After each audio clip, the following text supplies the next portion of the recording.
Two bars look like they're modulating out of phase with each other. Move the flanking rectangles. Still out of phase, but add a gap.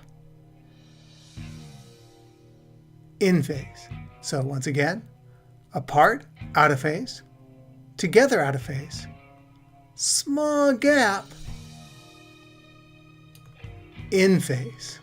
Now, if I extend the rectangles to make them taller, out of phase,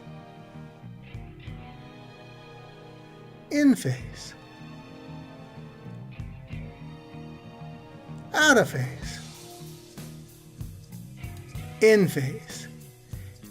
It's almost as if these rectangles, which aren't touching the bar, can change the appearance by remote control. Thank you for watching.